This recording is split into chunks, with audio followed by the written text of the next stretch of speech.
Todo el tiempo que precises te daré,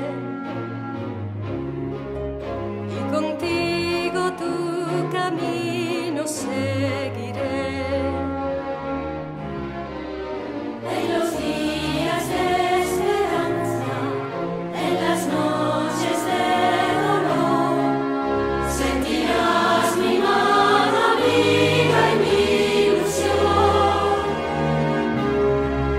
Ahí estaré aunque se ponga el sol, te cuidaré viviendo a tu lado. Tu soledad, tu miedo, tu dolor, tristeza o emoción, y siempre acompañado.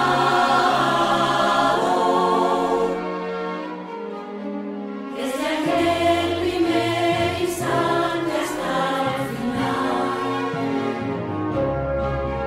toda ayuda necesaria me hallarás. Estudiando sin descanso, practicando sin cesar, largos años para poderte cuidar. Ahí estaré aunque se ponga el sol, te cuidaré viviendo a tu lado. Tu soledad, tu miedo, tu dolor, tristeza o emoción, y siempre acompañado.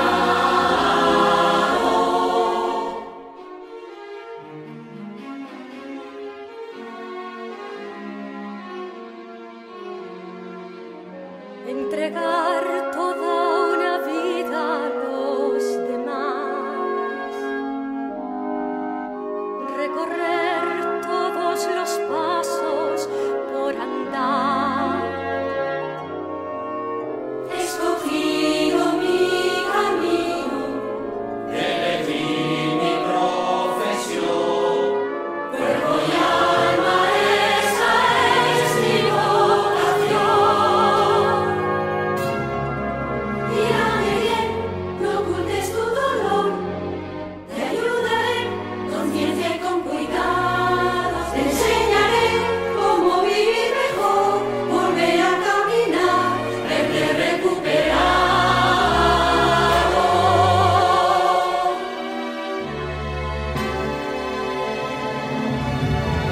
Aquí estaré aunque se ponga el sol, te cuidaré viviendo a tu lado. Tu soledad, tu miedo, tu dolor, tristeza o emoción, y siempre acompañado. Aquí estaré, aquí estaré, y siempre a tu lado.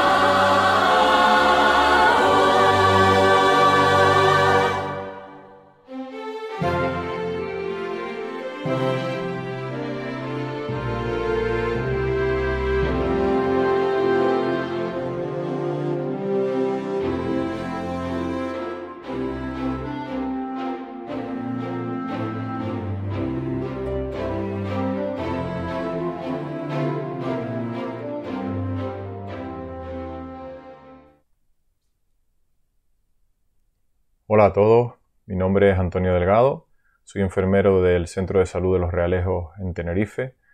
Actualmente trabajo en una consulta de adultos en un pequeño barrio de ese municipio, en un periférico. Me gustaría, por supuesto, agradecer al Colegio de Enfermería de Las Palmas de Gran Canaria el haberme invitado para participar con una charla en este Día Internacional de la Enfermera, Mente y Alma. Mi charla va a tratar sobre la cirugía menor en la actualidad. Pero antes de entrar en la charla en sí, pues me gustaría hablarles un poquito de cirugía menor y de por qué pues yo he elegido este tema. Llevo muchos años ya metido en el mundo de la cirugía menor y pues de dónde viene todo esto. Yo hace mucho ya tiempo que terminé, más de 20 años, y tuve la suerte de, según finalicé la carrera, empezar a trabajar en una consulta de practicantes que había en un barrio de La Laguna, ¿no?, que se llamaba la consulta de practicantes del Cardonal, ya ha desaparecido. Y era la típica consulta privada que había antiguamente, donde iba pues mucha gente, sobre todo a curas, a administración de intramusculares y a hacer cirugía menor. Los compañeros que tenía allí y que me enseñaron eran mucho mayores que yo y eran, pues, como se denominaban en esa época, los típicos practicantes. Hacían absolutamente de todo. Y bueno, pues tuve la suerte de pasar allí 4 años largos, en los cuales pues aprendí muchísimo referente a la cirugía y tuve mucha experiencia tanto haciendo técnicas como viendo o participando con ellos en muchas intervenciones. Eso pues me llevó a que me gustase muchísimo la cirugía menor. Luego pasé un tiempo, como muchos nos ha pasado, en un hospital trabajando, y hace aproximadamente 12 años pues comencé mi andadura en atención primaria. Al empezar a trabajar en primaria, en una consulta de adultos, pues desempolvé, prácticamente se puede decir, todas esas técnicas que yo había aprendido y comencé a trabajar con ellas. Poco a poco, fue creciendo la demanda y cada vez fui haciendo muchísimas más cosas. Cada vez incluso se complicaban más e incluso llegué en un momento dado a abarcar la cirugía de buena parte del Centro de Salud de Los Realejos. La verdad que la gente respondía muy bien y fui ganando confianza, tanto yo como confianza con los pacientes, y había muchísima demanda. Funcionaba, la verdad, que muy bien. Esto me llevó a hacer muchísimas fotos y fue ahí donde comencé a plantearme la idea de realizar un taller, puesto que veía que muchos compañeros de mi centro les atraía la cirugía menor, pero tenían dudas, aparte que a lo mejor tenían también desconocimientos técnicos, pero tenían sobre todo dudas a la hora de si nos deberíamos poner a hacer ese tipo de técnicas. De ahí salió una idea de hacer un taller. Ese taller le fui dando forma y al final lo empecé a dar en varios sitios y la verdad que tenía muy buena aceptación y sirvió para yo también aprender y ganar confianza también con la docencia. También me atrajo mucho en su momento y ver cuáles eran realmente las dudas de los profesionales y por qué la cirugía menor había quedado en el olvido. La cirugía menor, como todos saben, está ausente de los planes de estudios de las escuelas de enfermería hace muchísimos años, a pesar de ser una disciplina de enfermera muy antigua, ya lo iremos viendo luego. Pues está ausente de esos planes de estudios, lo que, claro, eso hace que cuando tú sales, pues no lo veas. Luego, si ves gente con miedo o con dudas, pues hace que la dejes a un lado. Por tanto, digamos que esta charla la he planteado un poco para ver actualmente cómo está la enfermería a nivel técnico, a nivel legal, y me gustaría que les llegara a todos la certeza de que podemos hacer cirugía menor con todas las garantías. Me gustaría sacarlos de ese desconocimiento y que no tuvieran dudas. Luego, pues que evidentemente cada uno, hay partes de la enfermería que les gustan y otras que no. Todos nos pasa lo mismo y a lo mejor nunca les va a traer la cirugía menor, pero por lo menos que sepan que podemos hacer cirugía menor. La cirugía menor además creo que tiene muchísimas ventajas, ya las iremos luego hablando, creo que nos hace crecer y nos hace ser importantes y evidentemente donde mejor encaja es en la atención primaria, porque en tu propia consulta pues puedes hacer muchísimas cosas con los pacientes de tu cupo. Tampoco hay que descartar sus posibilidades de actuación en atención especializada, porque creo que hay unas cuantas técnicas que yo siempre digo que son técnicas pues digamos urgentes o que no son programadas, que tienen cabida también en algunos aspectos de la atención especializada, como puede ser los servicios de urgencia. Finalmente me gustaría concluir un poco esta presentación inicial para justificarme el porqué de la cirugía menor, diciéndoles que, bueno, que esos talleres incluso llegaron a generar que luego surgiera la idea de hacer un libro, porque veíamos que realmente libros sobre cirugía menor para enfermería hay muy pocos y sobre todo hay muy pocos muy prácticos, y le dimos forma con toda esa gran cantidad de fotos que teníamos de 12 años trabajando entre una compañera y yo, y lo sacamos adelante el año pasado y creo que ha tenido muy buena acogida. Por tanto, pues puedo finalizar esta parte diciéndoles que he intentado durante todo este tiempo potenciar y hacer visible la cirugía menor. Y me gustaría que en Las Palmas pues ocurriera lo mismo. La cirugía menor pues es un área de enfermería, como ya un poco les he ido introduciendo, olvidada, que nos pertenece y que deberíamos seguir practicando. Para mí es una actividad amena y profesionalmente gratificante que amplía nuestro perfil sanitario y posibilidades de actuación. Hay un conjunto de técnicas que hacen que podamos resolver muchísimos problemas, con lo cual al paciente pues le va a ser muy beneficioso. También para nosotros, porque creo que a todos nos gusta resolver, todos los enfermeras y enfermeros nos gusta resolver problemas y ver que un paciente sale con una solución. Entonces creo que también en ese campo nos va a ser muy grato. Los objetivos, un poco de esta charla, serían recuperar estas técnicas para que no caigan en el olvido y se pierdan, y dotar al profesional de mayor capacidad resolutiva ampliando sus competencias técnicas y campos de actuación. Lo que persigo sobre todo es que vean que se puede hacer cirugía menor, que no es ningún disparate, que no nos estamos metiendo en ningún campo minado, que es una parte de nuestra profesión desde hace muchos años, y que bueno, que si te gusta te puedes animar siempre dentro de unas reglas y unos protocolos que los iremos ahora desglosando para hacer, por supuesto, bien las cosas y no tener problemas y complicaciones. Las ventajas de la cirugía menor, que ya un poco las he ido nombrando, pues serían que la población está familiarizada con tu centro de salud y les es fácil y cómodo acceder. Creo que eso es bastante claro. Generalmente los compañeros que no hayan trabajado nunca en primaria a lo mejor no tendrán tanto esta idea, pero todos los que sepan y hayan pasado por atención primaria saben que hay una gran confianza entre la enfermera y sus pacientes. Se establece ahí un vínculo y la población pues está familiarizada con ella, les es cercano, y que tú les hagas algo y no los envíes lejos, no los envíes a otro centro que desconocen, pues ya para ellos les va a ser muy gratificante. Los pacientes generalmente te conocen, saben que tú eres el que les vas a atender y eso disminuye notablemente su ansiedad. No es lo mismo pues ir a un sitio desconocido para cualquier cosa y sobre todo cuando sabes que van a hacerte una técnica que es, por muy sencilla que sea, siempre va a ser agresiva. Saber que te lo va a hacer tu enfermera de siempre, que te la habrá explicado, que vas a estar con ella hablando y el funcionamiento es totalmente diferente. Y por supuesto mejora la eficiencia de la prestación sanitaria, puesto que proporciona un servicio rápido y sin listas de espera. Por ejemplo, en mi consulta, las técnicas que digamos que son un poco urgentes, o siempre entre comillas, o que no tenemos por qué programarlas, las suelo hacer casi siempre en el día o a lo mejor al día siguiente. Y si ya programo algo, casi con toda seguridad, es muy raro que yo les dé más de una semana. Generalmente son 2 o 3 días para hacerla. Con lo cual estamos haciendo un servicio rápido donde el paciente va a salir siempre muy contento.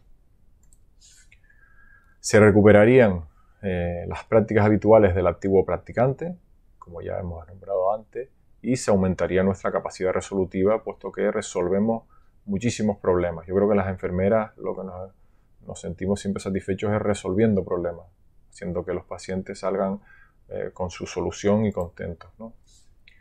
Bueno, una vez hecho esa presentación, pues voy a intentar centrar la charla en la actualidad. La charla quizás es un poco teórica, no estoy tan habituado a charlas tan teóricas, generalmente puesto que además la cirugía menor es una disciplina muy práctica, suelo hacer charlas más prácticas con más fotos, pero bueno, el objetivo aquí es sobre todo dejar claro cómo está la cirugía en Canarias y cómo debemos actuar y no tener miedo, ¿no? Tener certeza de que lo que hacemos está bien.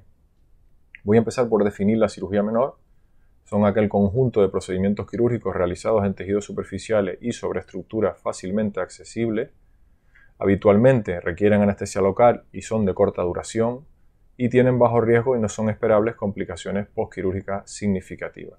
Las técnicas de cirugía menor son todas zonas accesibles, siempre superficiales, bajo anestesia local por supuesto, y con duración máximo yo les diría 30 minutos. Generalmente la mayoría de ellas son de 15 a 20 minutos. No suele haber riesgos ni complicaciones. Es por ello por lo que las podemos hacer nosotros en nuestra consulta. Voy a ponerles la definición también del Sistema Andaluz de Salud porque cada comunidad luego ha desglosado los protocolos, cada una de una forma diferente, y siempre me gusta resaltar que el Servicio Andaluz de Salud es de los que más ha apostado por la cirugía menor en la enfermería. Para ello, la definición serían aquellas intervenciones realizadas conforme a un conjunto de técnicas regladas orientadas al tratamiento de ciertas afecciones bajo anestesia local, en régimen ambulatorio y sin problemas médicos coexistentes. Habitualmente no requieren de reanimación postquirúrgica. Voy a ver también la definición de la RAE, de la Real Academia de la Lengua. Es la parte de la medicina que tiene por objeto curar las enfermedades por medio de la operación.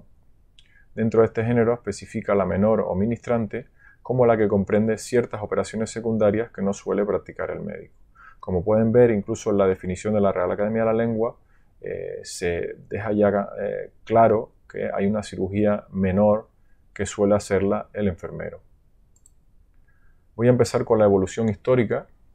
En 1846, como ven, estamos hablando del siglo XIX, se crea el título de ministrante por la Real Orden del 29 de junio, donde se les habilita para realizar técnicas de cirugía menor. La Ley de Instrucción Pública del 9 de septiembre de 1857 sustituye el título de ministrante por el de practicante, estando éste autorizado legalmente a realizar técnicas de cirugía menor. El reglamento del 16 de noviembre de 1888 señala como atribuciones de los practicantes el ejercicio de la cirugía menor, la cura del operado, el uso de aplicaciones y remedios y la ayudantía en las grandes operaciones ejecutadas por profesores. Es decir, estamos hablando de 1888, ya tenemos el nombre pues, tan antiguo como es el de practicante y ya nombramos el ejercicio de la cirugía menor. Ya nos metemos en el siglo XX. El BOE número 339 de 5 de diciembre de 1945 publica que la cirugía menor no es una técnica exclusiva de otra profesión, ya que en el apartado 7 especifica el título de practicante habilita para realizar con indicación y vigilancia el ejercicio de las operaciones comprendidas bajo el nombre de cirugía menor. En esta frase, con indicación y vigilancia, viene que siempre debe haber un diagnóstico médico. A partir de ahí se desglosa esa necesidad. El BOE del 29 de diciembre de 1953 publica que la profesión de auxiliares sanitarios, que engloba a los practicantes, enfermeras y matronas, se unifica cambiando el título a asistente técnico sanitario, los conocidos ATS, pero sigue manteniendo las mismas funciones que en el año 1945. Es decir, nos han cambiado el nombre, nos han unificado, pero seguimos teniendo las mismas funciones. El decreto 2319 de 1960 del 17 de noviembre establece las competencias profesionales de los ATS. Los practicantes y los ATS tendrán las mismas funciones a todos los efectos profesionales sin pérdida de ninguno de los que se fijaron en el artículo 7 del BOE de 5 de diciembre de 1945. Es decir, se sigue diciendo que aunque a pesar de que va pasando el tiempo, las funciones son las mismas. Con la llegada de la democracia y la incorporación a la universidad, la orden ministerial del 1 de junio de 1977 unifica a todos los profesionales con el nombre de enfermería. En ese instante se constituye el formato de diplomatura universitaria, otorgando el título de DUE y teniendo las mismas funciones a todos los efectos profesionales. Ya somos, en 1977, universitarios, tenemos el título de diplomado y las funciones siguen siendo las mismas. El Real Decreto 63 de 1995 de 20 de enero de ordenación de prestaciones sanitarias del Sistema Nacional de Salud cita en su anexo primero, apartado E, la función para la atención primaria de administración de tratamientos parenterales, curas y cirugía menor, lo cual capacita y obliga a las comunidades autónomas a implantar dicha actividad. Este decreto es muy importante porque por primera vez se dice que la atención primaria debe encargarse de esa cirugía menor y las comunidades van a tener que ir desglosando cómo lo van a hacer. El Real Decreto de 1277-2003 de 10 de octubre define la aparición en la cartera de servicio de atención primaria de la cirugía menor, por lo que se establecen las bases generales sobre autorización de centros, servicios y establecimientos sanitarios. Por tanto, cada comunidad autónoma desarrollará sus propios protocolos sobre cirugía menor, definiendo dos niveles de atención, cirugía menor básica y cirugía menor avanzada.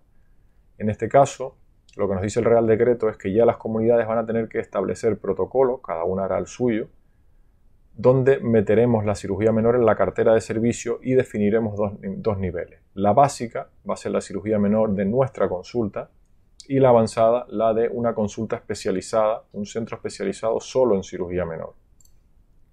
A partir del año 2009 se van a iniciar los estudios de grado de enfermería, con lo que la carrera pasa a tener 4 años. Se consolidarán los másteres universitarios oficiales y poco a poco se van desglosando las especialidades, siempre manteniendo las mismas funciones que en los años anteriores. Es decir, ahí hemos llegado al, de momento, grado máximo de crecimiento, hemos pasado a ser una carrera de 4 años, ya muchísimos compañeros y compañeras pues han hecho másteres, incluso tengo bastantes conocidos que ya han hecho incluso doctorado, es decir, cada vez vamos teniendo más conocimiento, hemos comenzado a investigar a gran escala y a participar en muchas jornadas y en muchos congresos y hemos, digamos, aumentado todo nuestro perfil siempre manteniendo las mismas funciones. Voy a empezar hablando de un desconocido que es el protocolo de cirugía menor en atención primaria. Ese protocolo es del 2009, es el que según el decreto que les dije antes tenía la comunidad autónoma que realizar en su momento y es el que establece todo el procedimiento, funciones, lesiones, cómo deberían ser las consultas, establece absolutamente todo lo relacionado con la cirugía menor en atención primaria.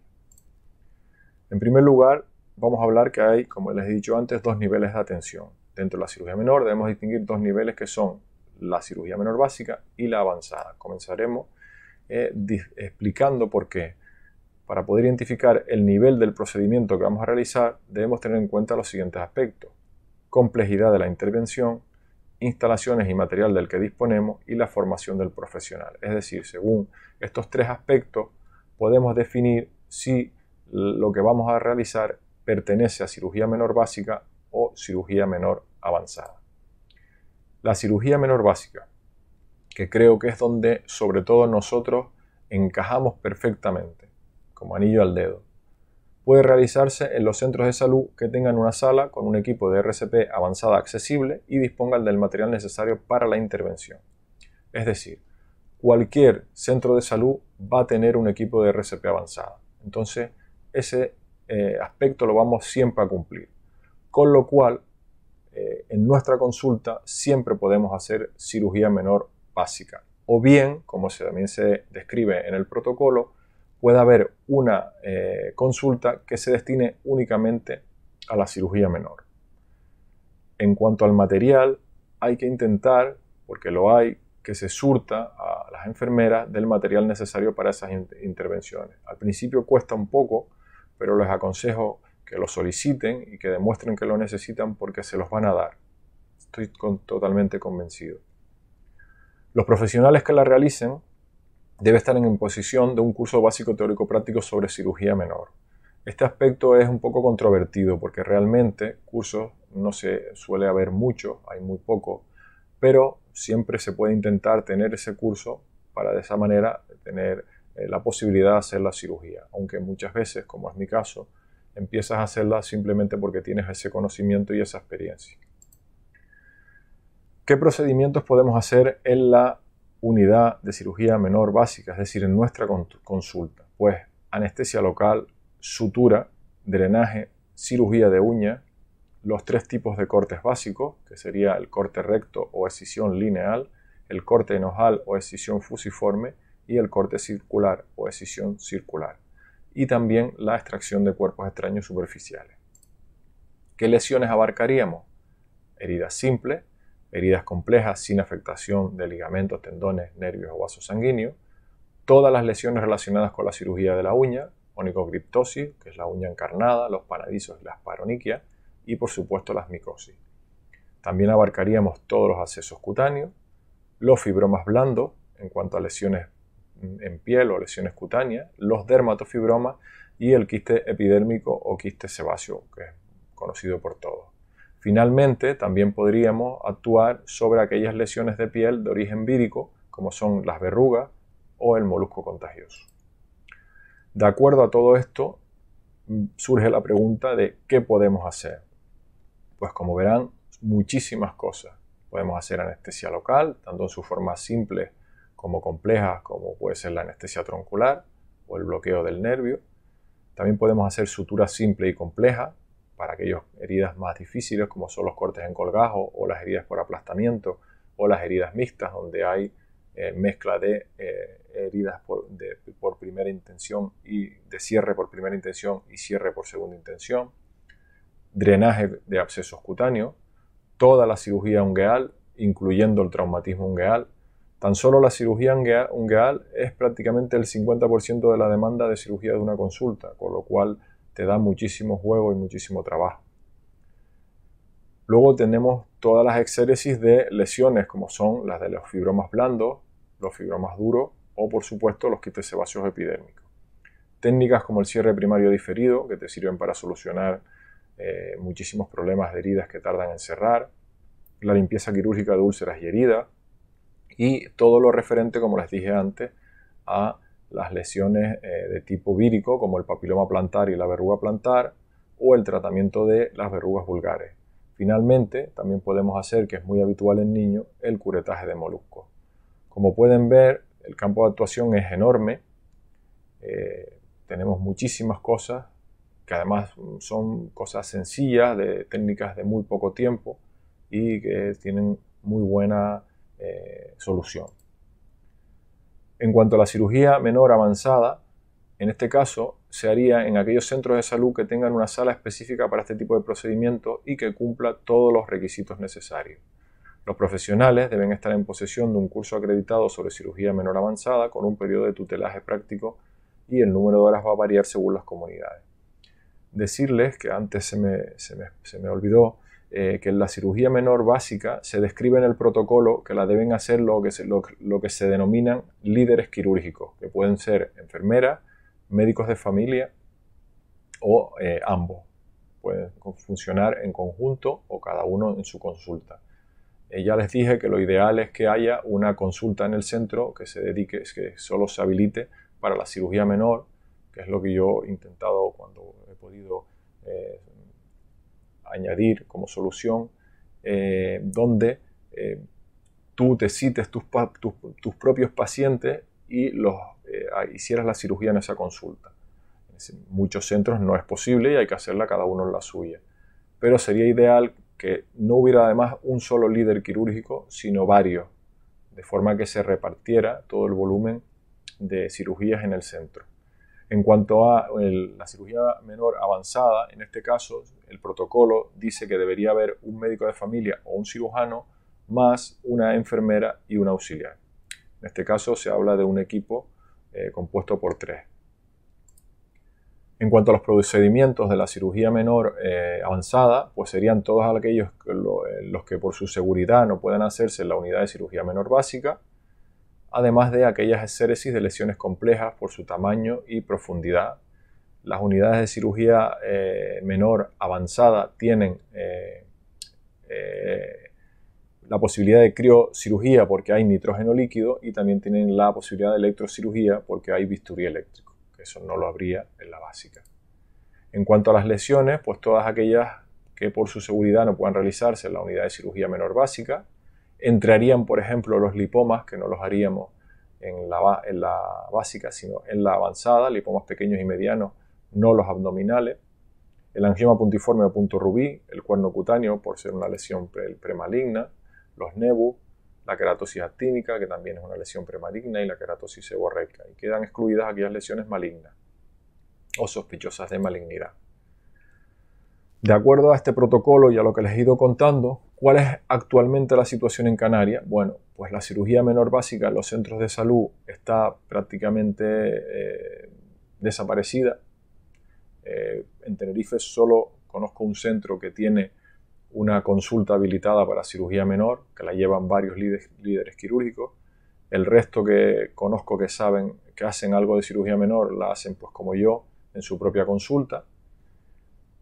Y en cuanto a la avanzada, se han desglosado desde hace tiempo y han ido apareciendo pues varios centros específicos de cirugía menor avanzada. En Tenerife hay 3, en Gran Canaria 3 y en las Islas Menores son dependientes de los hospitales. creo que la propuesta que yo siempre he hecho es la que un poco les he comentado antes, la de que hubieran varios líderes quirúrgicos en los centros de salud, de forma que hicieran la mayor parte de esa cirugía menor básica, de forma que llegara a los centros de cirugía menor avanzada solo aquellas lesiones complejas que no se pudieran resolver en el otro centro. De esa forma, posiblemente, con los 3 centros o alguno más, sería suficiente para la población. Actualmente son insuficientes, se genera que haya cirugía menor avanzada en los hospitales, cosa que creo que, modestamente, en mi opinión, es un disparate. Creo que los hospitales no están para ocupar los quirófanos en ese tipo de cirugía, y la demanda pues es muy grande y la lista de espera igual.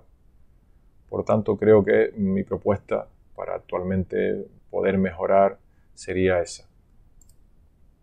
Voy a empezar a hablarles de los aspectos de seguridad legal y también de los aspectos tácticos o técnicos, para ya dejar claro qué es lo que tenemos que llevar los pasos que tenemos que seguir para hacer la cirugía menor de forma correcta. En primer lugar, tenemos que tener una capacitación técnica real, que la tenemos, o si no la podemos mejorar con algún curso. Debemos tener condiciones materiales, ya les he dicho lo importante de solicitar el material adecuado para realizar las técnicas. Y luego vendría la parte quizá más importante, porque es la parte legal pura y dura, que sería la información al paciente, es decir, el consentimiento informado y la historia clínica, la constancia pormenorizada en la historia de lo que hacemos. La historia clínica, siempre digo en mis talleres, es un documento legal. Es importante que escribamos y lo hagamos bien, que documentemos bien todo lo que hacemos. El consentimiento informado es un documento basado en el artículo 10 de la Ley General de Sanidad de 25 de abril de 1986. Es decir, tiene mucho tiempo, es bastante antiguo y se utiliza para muchísimas técnicas, no solo para la cirugía menor. En él se expresa la conformidad del paciente manifestada por escrito previa a la obtención de la información adecuada para la realización de un procedimiento terapéutico que afecta a su persona y que comporte riesgos importantes. Generalmente, pues cada centro tiene su propio modelo de consentimiento informado y en atención primaria, en la historia de Drago, les voy a enseñar el que nosotros tenemos.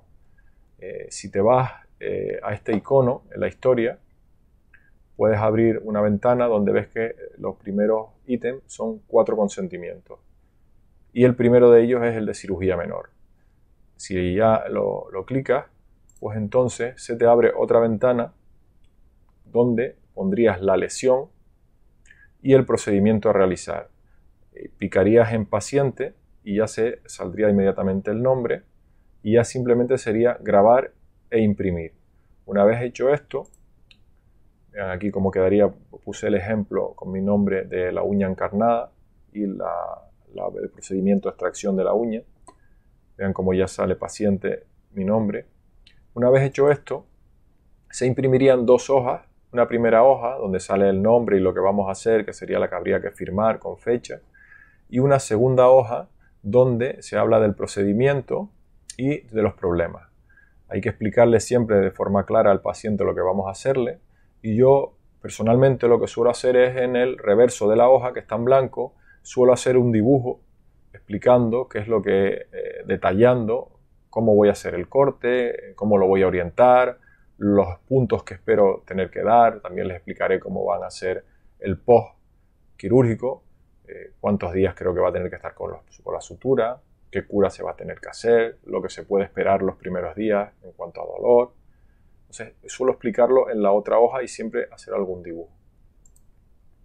En cuanto a la historia clínica, debe contar en ella el juicio diagnóstico que hemos hablado al principio, que ya se hablaba desde 1888, que es importante que haya una indicación médica. Por tanto, debe contar siempre en la historia el juicio diagnóstico.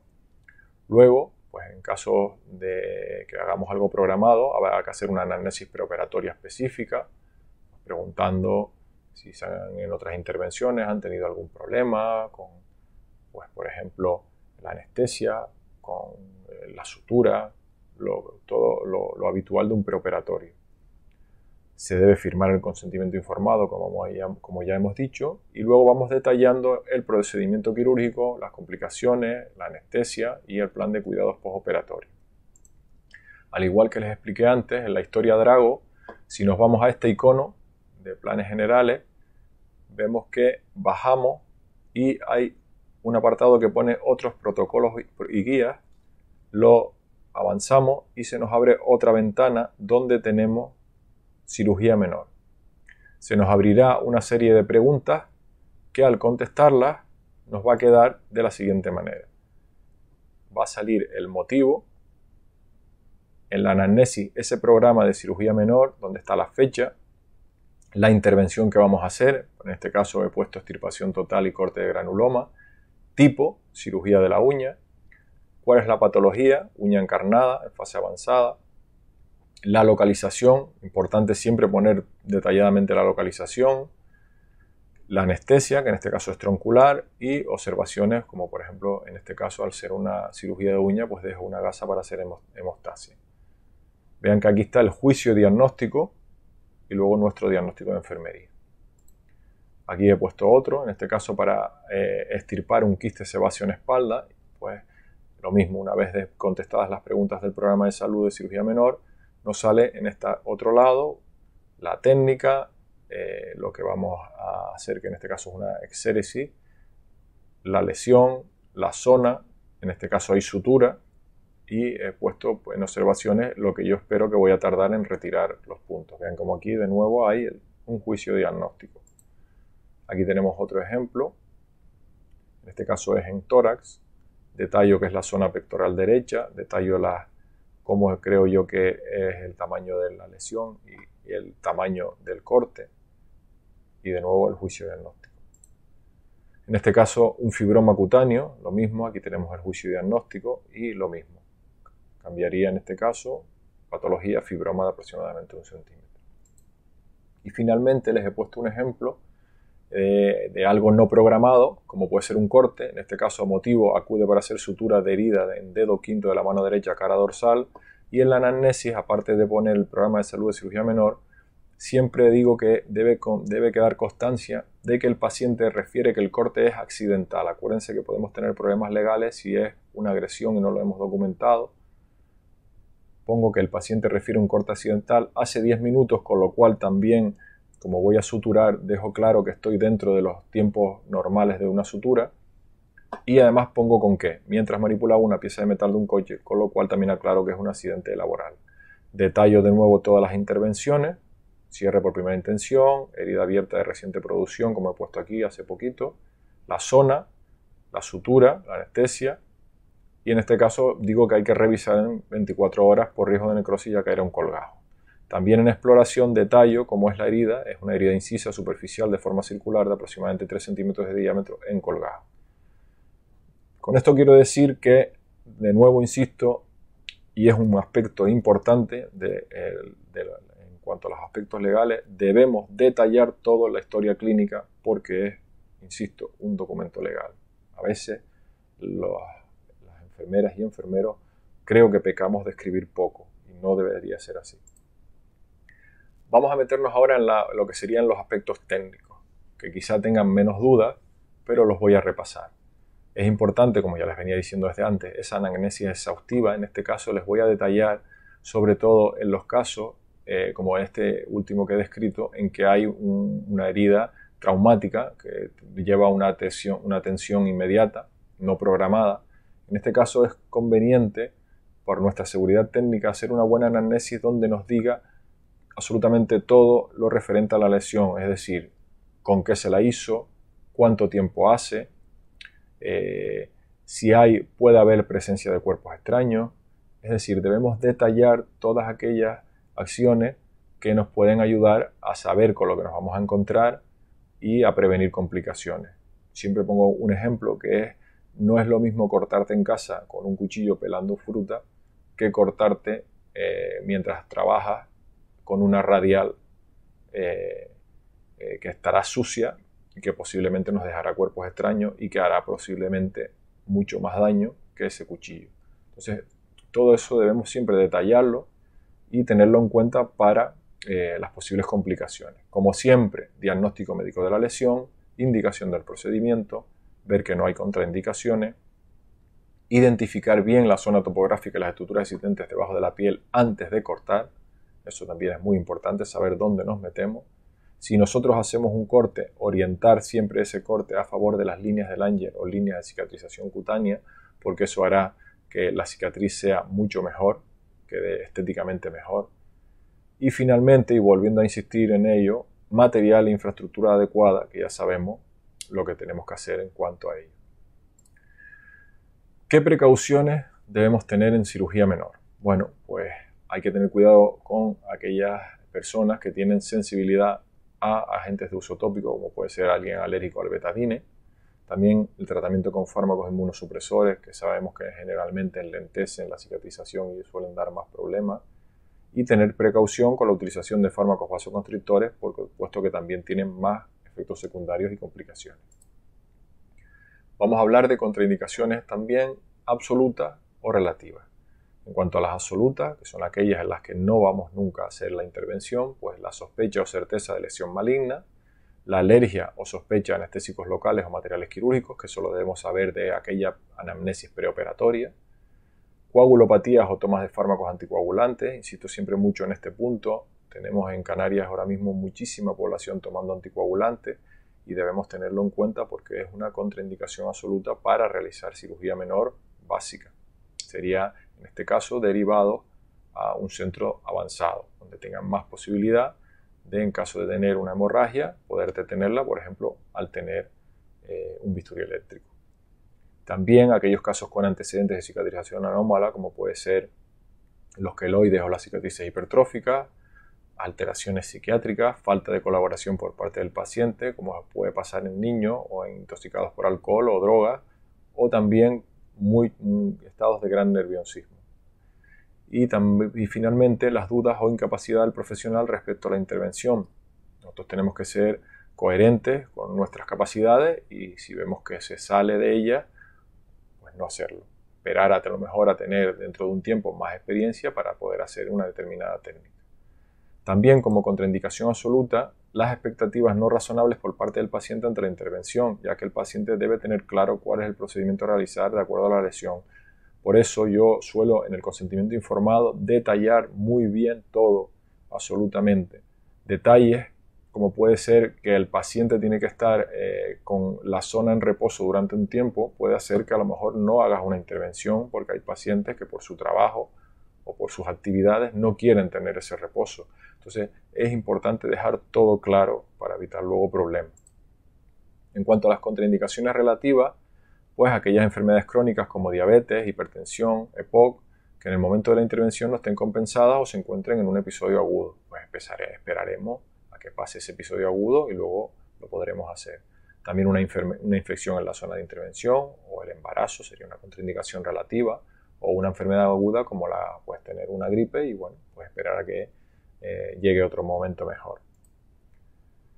Voy a recordarles que hay una serie de zonas de intervención crítica o zonas de riesgo donde les aconsejo que sean prudentes y a lo mejor hasta que no tengas la adecuada experiencia no vayas entrando en ellas. Siempre digo que la cirugía menor tiene que ir creciendo poco a poco y siempre con criterio. Debemos tener sentido común para poder ir avanzando, ¿vale? Entonces esas zonas serían, pues, todas ellas es por su posibilidad de sangrado o bien por tener cercanos pues, paquetes vasculares o paquetes nerviosos, zonas de riesgo.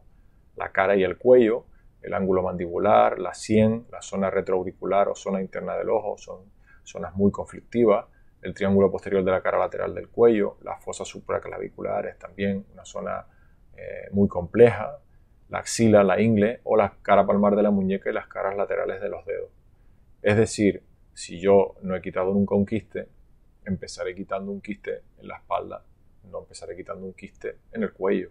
Creo que por eso les digo, son cosas de sentido común y lo que hay que ir es avanzando y mejorando poco a poco y con el tiempo y nunca correr. Finalmente les voy a hablar de lo que llamamos reglas de oro en cirugía menor, que son abstenerse de intervenir una patología maligna, siempre localizar las estructuras subcutáneas para no cortar a ciega, Yo aquí añadiría intentar utilizar el bisturí lo menos posible y pasar a la tijera curva de punta roma desde que pueda, porque va siempre a hacer mucho menos daño. Remitir, si se puede, las lesiones extirpadas a anatomía patológica. Esto sería ideal, pero generalmente no hay esa posibilidad, e incluso los centros avanzados solo envían anatomía patológica, a lo mejor alguna lesión sospechosa. Las que saben que son benignas no las envían. Y por supuesto, ante la duda, no intervenir.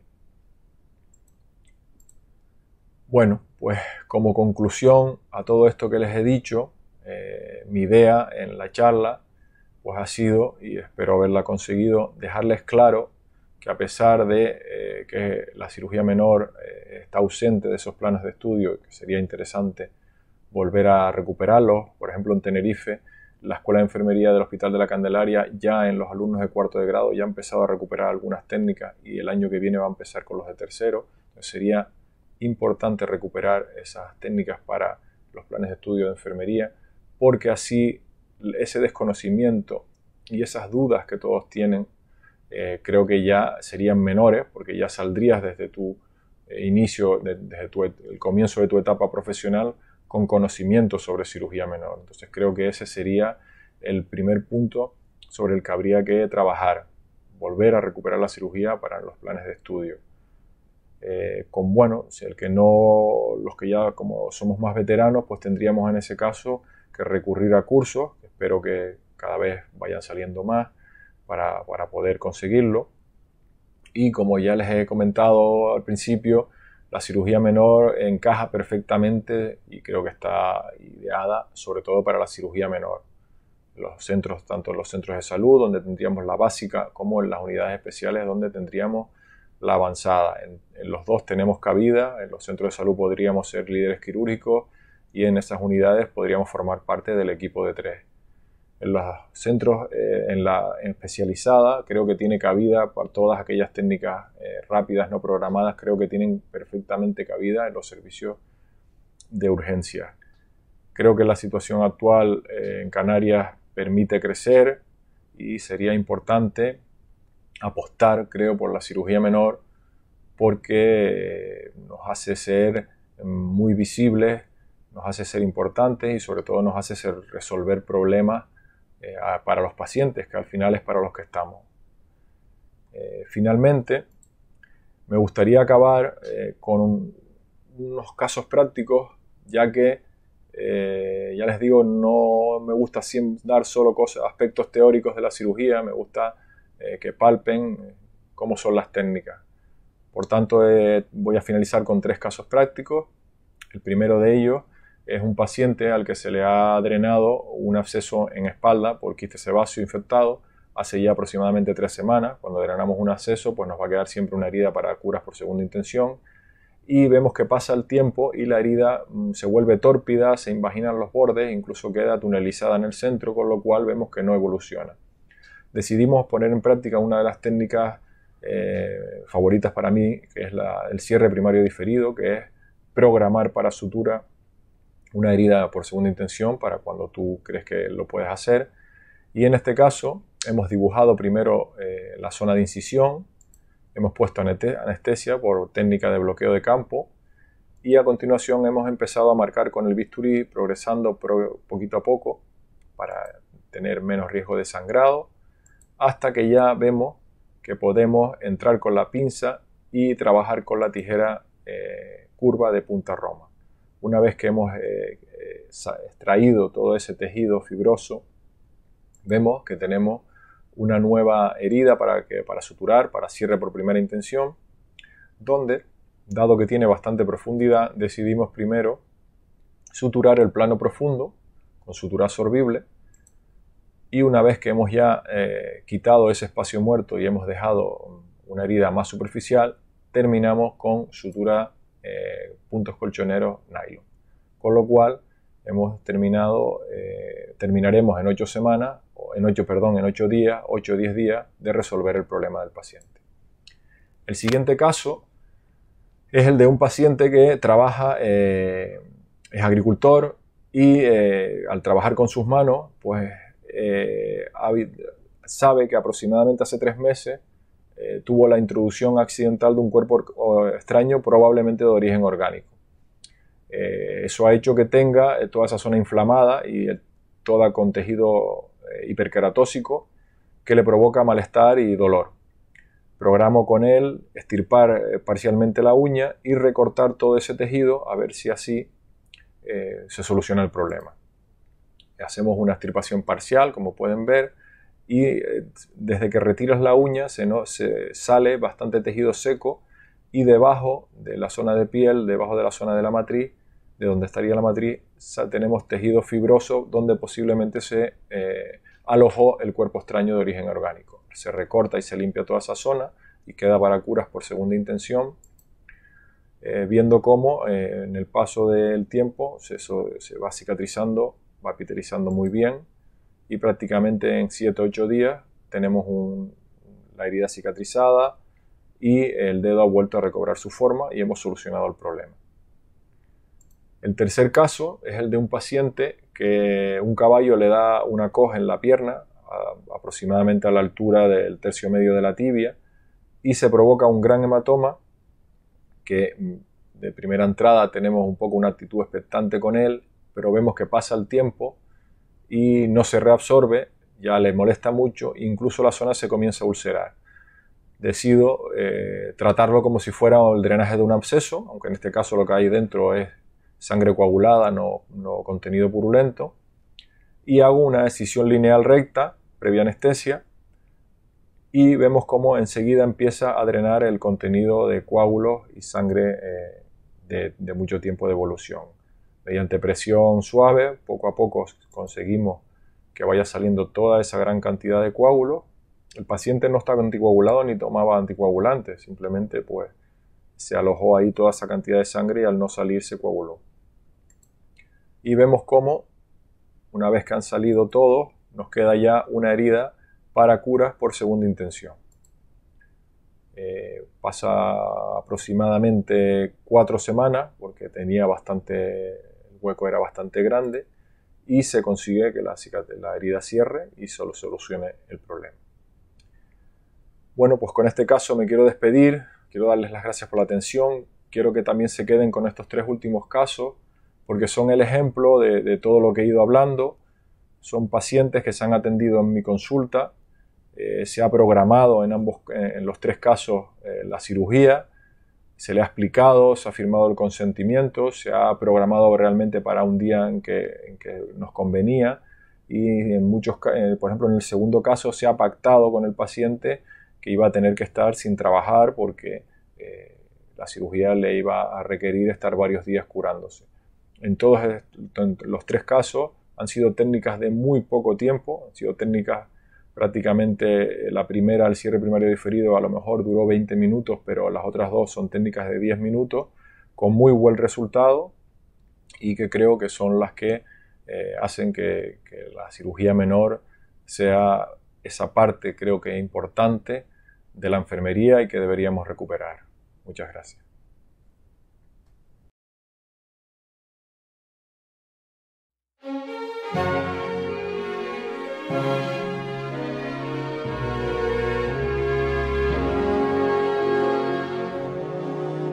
Todo el tiempo que precises te daré,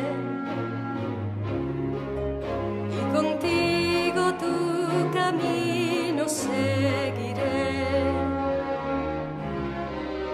En los días de esperanza, en las noches de dolor,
siempre